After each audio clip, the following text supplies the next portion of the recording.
This is from Magheart, who wants to know, why did you choose the image of the spider to appear on your album cover? What is the symbolism? Oh. Well, to me, the spider, it was designed for the comic that I'm doing with a friend of ours. But I had seen that image in my head right around the time of the creation of the comic too, and I knew that it was something important. I knew that it represented some kind of poisonous subversion that I wanted to kind of, place on the world. And so.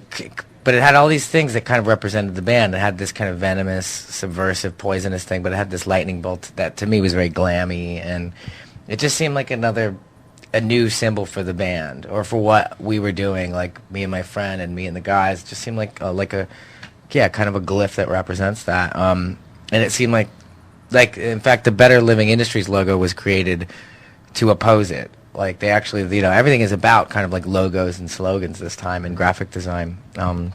But yeah, that's what it means to me. I'm sure it's going to inspire a lot of tattoos as well. Yeah, I think some people are holding off, right? Like they're trying to see how it goes. Here's a question from Cade Bullets. Do you still on planning? Well, this goes right in line. Do you still plan on doing the Killjoys comic book that was supposed to be similar to the Vertigo stuff in the 90s? Yes, that's. Just met up with Sean, who's the co-creator and writer with me, and we're planning on starting writing. I think we're going to start at Christmas. I think we're going to start writing, and I think we'll see it next year. Awesome. So, yeah, we'll look out for it. Here's one from Torrential X Rain. What mainstream music do you listen to? Lindsay loves pop radio, so there's always a ton of that on, and this is some really good stuff.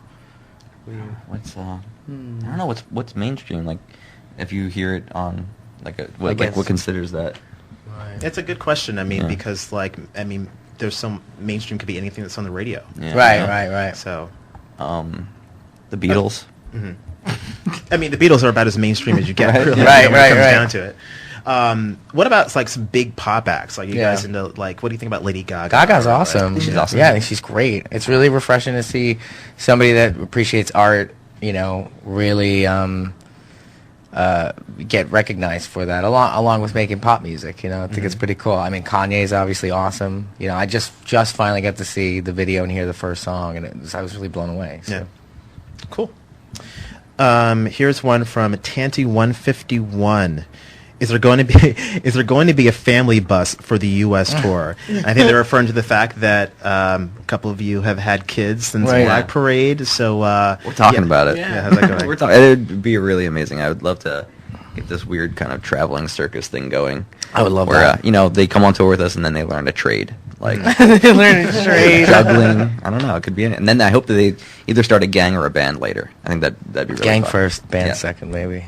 Right, so still figuring it out, but it's possible the kids might be on the road at some point. Yes. Yeah, cool. You can't touch them. They can't. Nope. You can't. If that's why you're asking, no, you cannot touch them. Here's a question from Corey Coolbeans. What is your favorite song off Danger Days and why? Unanimous answer, yeah. Kids from Yesterday. Yep. Yeah. And why do you like that song so much? Because it's so awesome. I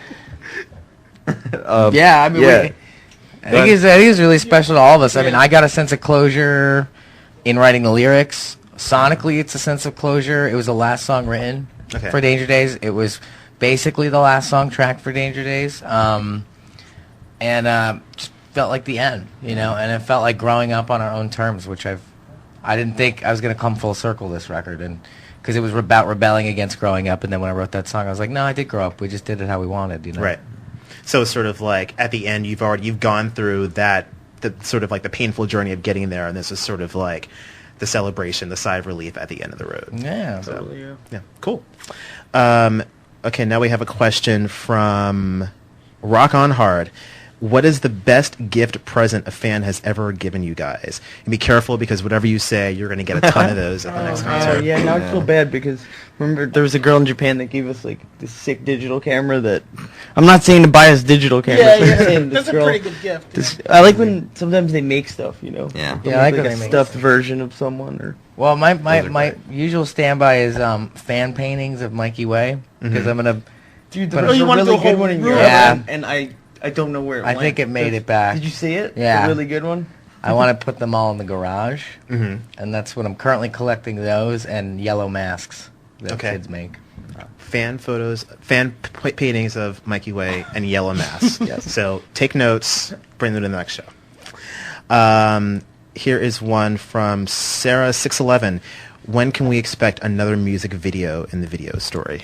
In the storyline? We're not sure yet. Yeah, Yeah, I'm not we're sure about figuring that it one. out. We might actually take a break. We might do a video in between. Okay. So we're thinking about that. I think it'd be really cool if and there is going to be a final Yes, there's a video final part. installment. Yeah.